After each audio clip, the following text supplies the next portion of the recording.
You're watching TarenTV, a channel for entrepreneurs who want to learn about technology and business. If you've already gotten your website up and running properly, you may be wondering, how in the world do I increase traffic, especially when there are so many social media platforms that you can use? Or maybe you're just in the beginning stages and you're wondering, how will you get traffic to your site if you commit to the journey of making a website for your business? So I'm going to show you a strategy that will help you cut through all the traffic overwhelm so that you can narrow down which platforms you really need to be focused on using. What I see happen with entrepreneurs often is that they get so excited about all of the platforms that they can possibly be on, and they underestimate how much time is required to be present on all of them. In this hypothetical, let's imagine that you post on both Facebook and Instagram consistently. But Instagram takes you 5 hours to prepare the content, whereas Facebook, you only spend 1.5 hours per week. If you're getting about the same amount of visitors, then it would make more sense for you in terms of productivity to stick to Facebook. But the problem is, a lot of entrepreneurs don't even know how to find these numbers. Now, if you think back to elementary school, we use PEMDAS. Please excuse my dear Aunt Sally to remember the order of operations used for solving math problems. Similarly, I teach an acronym. It's See My Customer Click Tags. The SMCC-T acronym allows you to remember what all needs to be put inside of the link. So you have 5 different components. The source just indicates what website the visitor was on before coming to your website. The medium indicates what link or button they clicked on in order to get to your website. The campaign is simply the name of your content strategy. Your content describes the type of content they clicked on. And your term just gives more detail about the content that they are interested in seeing. The source, medium, and campaign are required. Content and term, they're completely optional depending on how much information you actually want to have. Now, this doesn't really click for you yet. It will in just a moment, so hang tight while we go through this entire video. SMCC-T. Now, this method helps you to track your traffic and track their behaviors and reveal which social media platforms provide the best results. Because in the dashboard of your analytics account, there's a portion of data that most people don't talk about, but this data is very important because it shows you where, why, how your traffic came to your site, and the values that show this information are taken directly out of the link that the visitor clicked on in order to get to your site. So a lot of people are used to putting bare blank links, mywebsite.com, mywebsite.org. An empty link with just your website's URL does not have the values that are necessary in order for this data to be populated. So I'm going to show you guys the quick, easy way to put this information in your links so that every time someone clicks on a link that you've created to your website, your analytics account is gathering the proper data that you need in order to make sure that you know what is working. Let's take a look at it from a digital scenario. Let's say you are a business coach and you want to sell a $40 ebook, electronic book online for $20. You have a blog, a YouTube, and Twitter account that you're using to drive traffic to that ebook promotion page, but you don't know which one is driving the most traffic to that page, and you want to figure out where to put all of your efforts. Here's what uninformed average Joe people do. They copy and paste the general link. In this scenario, let's just say it's ebook.com, and they put it on all their platforms. Hey guys, go to ebook.com, right? You're not informed. You're going to link with the SMCC-T strategy in mind. Here is what you'll do. First, name the source or where the traffic is coming from. In this case, we'll keep it simple and just focus on what they're actually named. You have blog, YouTube, Twitter. Second, you name the medium or what was clicked on. Let's say that in the blog that you've written, you want people to go to the sales page on your site. So you create a text link to the sales page and a picture link to that sales page. Now, because there are 2 ways that the reader can get to the same sales page, they can either click on the picture and then go, or click on the text. You will create a medium called text link and a second medium called picture link.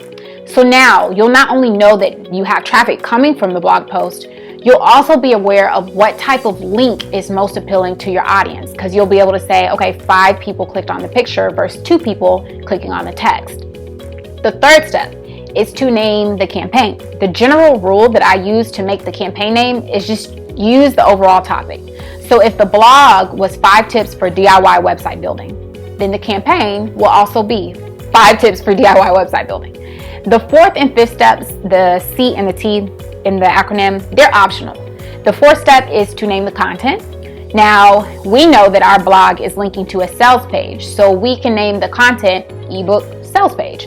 The fifth step is to name the term. So if we were selling the ebook to our audience at a promo rate, we might just throw the promo rate in there. So we'll say $20.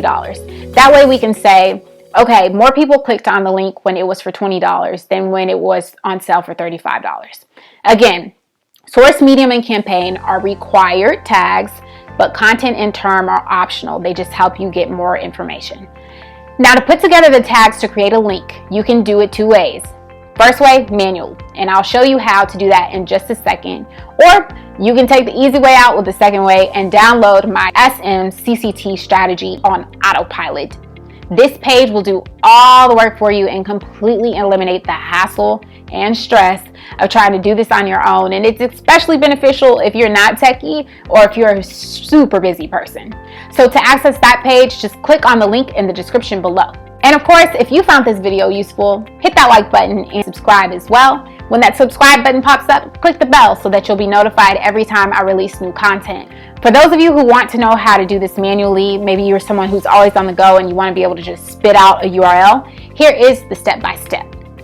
First, you'll go to the web page that you want your audience to visit, copy and paste the entire link out the web address onto like Microsoft Word, your Notepad app on your phone or your computer, or anywhere where you can actually edit text, right?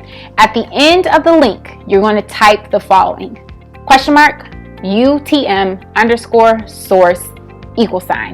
Then immediately after the equal sign, paste or type your source name. Now, if you notice, I am color coding the slides so that you can see the parts a little bit easier.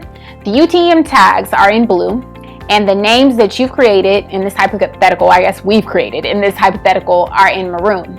You obviously will have 100% black text when you're doing this on Microsoft Word or on your phone, right? So just pay attention to the colors here. To add the medium tag, you will type the ampersand or the and symbol followed by UTM_medium=. Immediately after this equal sign, you will paste or type your medium name. Notice that where there are spaces in your names, you need to put a plus symbol to replace those spaces. To add the campaign tag, you will type the ampersand or the and symbol followed by UTM_campaign=. In this photo, you can see how the plus symbols are used in both the medium and campaign name where the spaces are supposed to go. Now, you will follow the same steps to add the content and term tags if you so choose.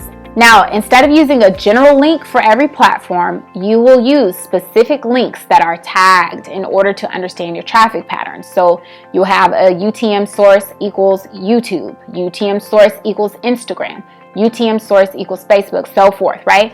Remember, you make up these tags so they can say whatever you want them to say. This will be particularly useful if you have friends or family sending people to your site, because you can give everyone their own link. You just make them a source, like source equals mom, source equals sister. And once you start doing partnerships or paid ads and start spending money to get traffic, you have to do this so that you can see how effective your ad spends are. But the most important thing that you'll gain from See My Customer click tags is that once you learn where your traffic is coming from, you can focus your energy on exploding your traffic from your top sources. And this helps you to stop drowning in the overwhelm of all these different social media platforms or just becoming a content factory. After you study your numbers, you'll normally find that you do really well on just one social media platform. You don't have to be on all of them. And your stats will reveal this to you pretty quickly if you're active. So now that you know how to track your traffic so that you can focus your energy on activities that give you the best results, You need to learn how to get people to desire to go to your site to begin with, which is why I cannot stress the importance of steps 5 and 6 of my 6-step marketing strategy. So if you want to learn more about that 6-step marketing strategy, click the link below.